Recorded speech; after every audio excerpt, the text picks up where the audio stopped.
Oliko se sanonut sulle, että teet sitten kaikki sillä lailla sopivasti? Joo, sillä omanlaisesti. Omanlaisesti piti tehdä kaikki. Niin. Joo. Se on hieno tyttö. Rita on hieno tyttö, jos lähdetään tuosta rohkeudesta, niin ei siinä kelkalla ja tuolla, niin se on tämmöistä suorittamista. Hän tekee sen, mutta ei hän mistään niin kauheasti pitänyt, että se olisi ollut niin hauskaa tai muuta. Mutta kun pitää nyt tehdä nämä kelkat ja pimeät huoneet ja kaikki, niin tehdäänpä sitten vaan, että siinä oli semmoista tiettyä viivettä ja kaikkea. Kaikki oli tiettyä, mutta hän niin teki, kun pruukataan tehdä näin. Ja se on +1 kohtuullinen. Terävyys seinässä, niin kun mä yritin härnätä sitä, niin kyllä se ilmoitti, että toi tulee tuolta, mutta ei siinä ollut minkäännäköistä aggressiota mukana.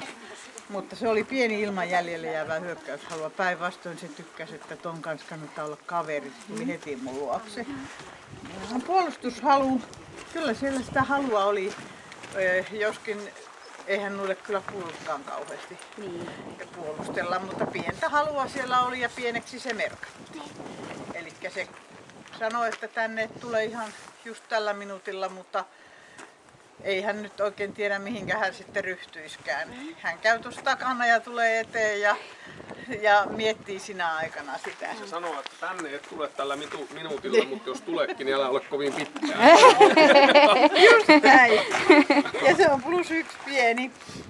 Sitten se, mikä sillä niin tavallaan tuosta hommasta puuttuu, kun mä sanoin, että se suorittaa vaan, niin taisteluhalu. Me pantiin se pieneksi, koska taisteluhalu on se moottori, niin sillä ei missään kohtaa sillä ei ollut kauhean intoa tehdä yhtään mitään. Eikä se leikkiminen oli vähän semmoista, että leikitään kun pitää tässä leikkiä ja kelkallakin se pari kertaa nosti hännän, mutta ei siinä sen kummempaa ollut. Et se oli semmoista, sanotaanko pakkopullaa, että pitää tehdä. Ja siksi se on pieni.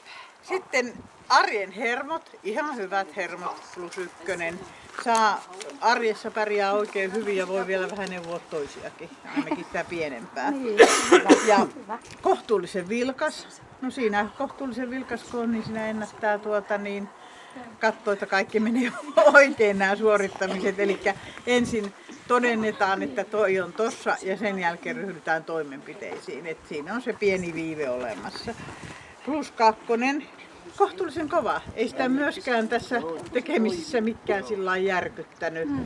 Kaikki oli, se muisti oli sillä lailla, että muistaa, että näitähän tulee eteen täällä, kun kerran tänne tultu, mutta ei se sen kummempaa ole.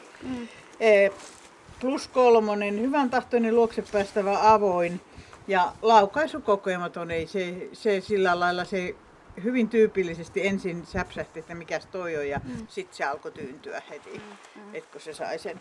Me saatiin 151 pluspistettä ja sitten vähennettiin tästä taistelemisesta 10, eli 141. Ja minun käsityksen mukaan tämä on hyvin tyypillinen, vaikka me rotuja täällä arvostellakaan, mutta sitten kun katsoo tuolta, että mikä on niiden keskimääräinen, niin se on hyvin tyypillinen koira.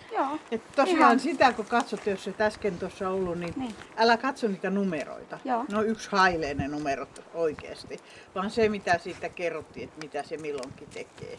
Ja sitä suhteutat sitten rotumääritelmään, niin se on ihan oikein. Ja mitään sankarijuttuja ei kannata tehdäkään, se on ilmoita niille, että mä olen nuuskotinen enkä mikään muu. Niin, ei kaksi. Sen kanssa pärjää, eikö se ole paras? On varmaan hirveän helppo. Juuri näin. Se on juuri näin. Niin, hyvä. Ihan helppo. Yes. Hyvä. Kiitoksia. Kiitos.